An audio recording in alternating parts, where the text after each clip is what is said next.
자, 오늘은 정말 생각의 틀을 완전히 깨부수는 책이죠. 바로 제로 투 원의 핵심들을 한번 제대로 파헤쳐 보겠습니다. 미래를 어떻게 만들어야 하는지에 대한 이야기예요. 시작하기 전에 한번 스스로에게 물어보세요. 나만 동의하는데 이건 정말 중요한 진실이야 라고 생각하는 게 있나요? 좀 어려운 질문이죠? 그런데 모든 혁신이 바로 여기서 시작된다고 합니다. 이 질문에 대한 여러분의 답이 바로 0에서 1을 만드는 열쇠가 되는 거죠. 그래서 오늘 우리가 살펴볼 내용은 이렇습니다. 먼저 0에서 1이라는 게 도대체 무슨 뜻인지 그 도전에 대해 알아볼 거고요. 그리고 독점이 좋다고? 우리가 알던 거랑 좀 다른데? 싶은 이 독점에 대한 오해를 풀어볼 겁니다. 그럼 어떻게 독점을 만들 수 있는지, 또 미래는 어떻게 설계해야 하는지, 마지막으로 성공 뒤에 숨겨진 몇 법칙까지 차근차근 따라와 보시죠. 자, 그럼 첫 번째 주제부터 시작해 볼까요? 바로 0에서 1의 도전입니다. 우리가 보통 진보라고 하면 그냥 다 비슷하게 생각하잖아요. 근데 사실은요, 완전히 다른 두 가지 종류의 진보가 있다고 합니다. 바로 이거예요. 이 차이점을 이해하는 게 정말 중요합니다.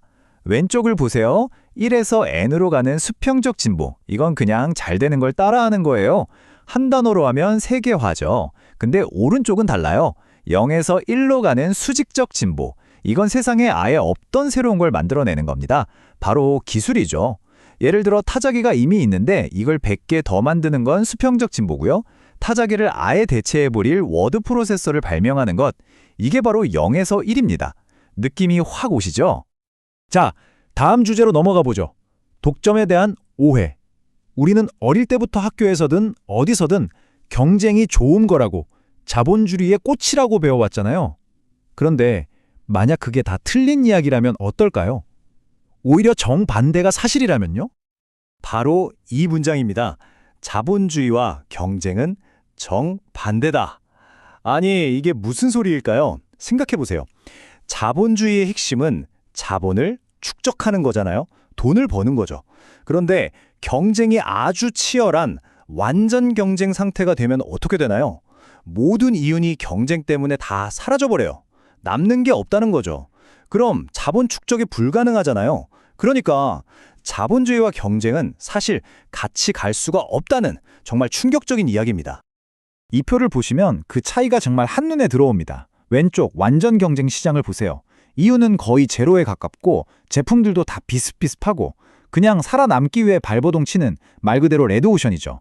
그런데 오른쪽 창조적 독점은 어떻습니까? 이윤이 꾸준히 나니까 그걸로 더 좋은 제품을 만들고 더 나아가서 돈 버는 것 이상의 다른 가치까지 생각할 여유가 생기는 거예요. 그래서 이런 말이 나오는 겁니다. 성공해서 행복한 기업들은 다들 저마다의 이유가 있어요. 각자만의 독특한 문제를 해결해서 독점적인 위치에 올랐거든요. 하지만 실패한 기업들은 이유가 다 똑같습니다. 그냥 경쟁에서 벗어나지 못한 거예요. 결국 이 말은 비즈니스에서 독창적이라는 건 그냥 멋진 말이 아니라 생존 그 자체의 문제라는 거죠.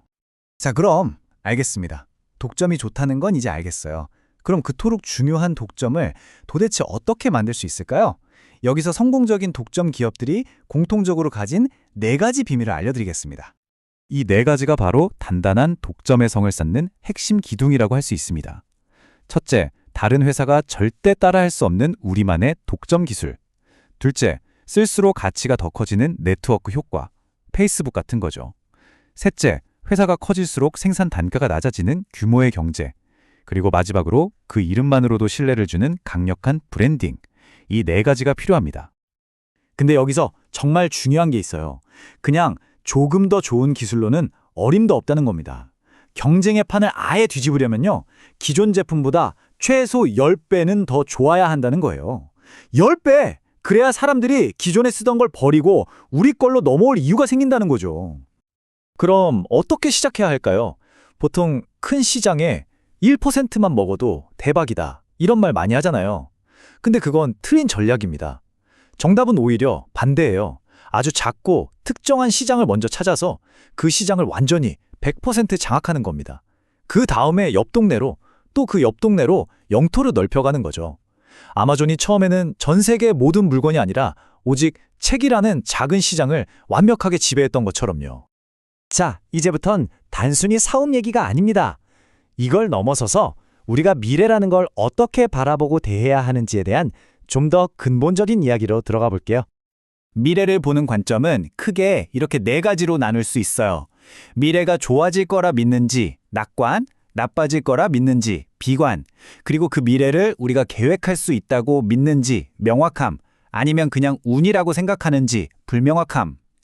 저자는 여기서 오늘날의 미국, 그리고 우리 대부분이 불명확한 낙관주의에 빠져 있다고 지적해요. 무슨 말이냐면 에이 어떻게든 잘 되겠지 라고 막연하게 생각만 하지 그 잘 되는 미래를 만들기 위해 구체적으로 뭘 해야 할지에 대한 계획이 없다는 거예요.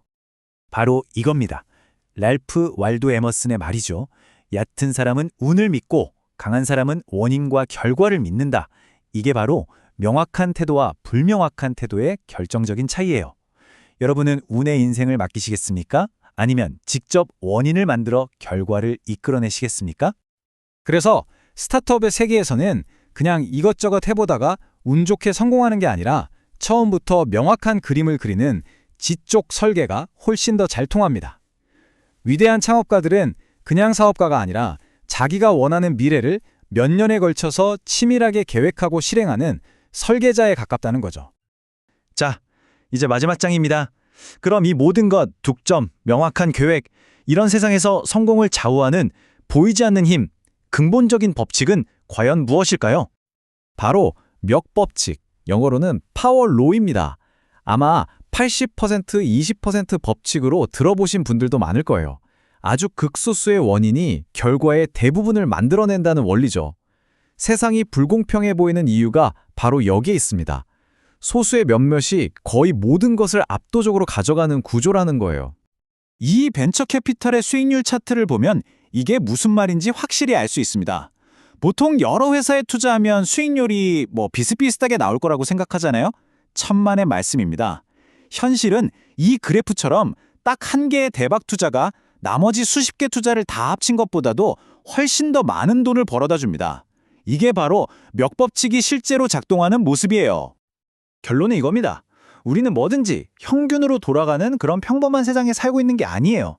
극소수가 모든 걸 결정하는 멱법칙의 지배를 받는 세상에 살고 있는 거죠.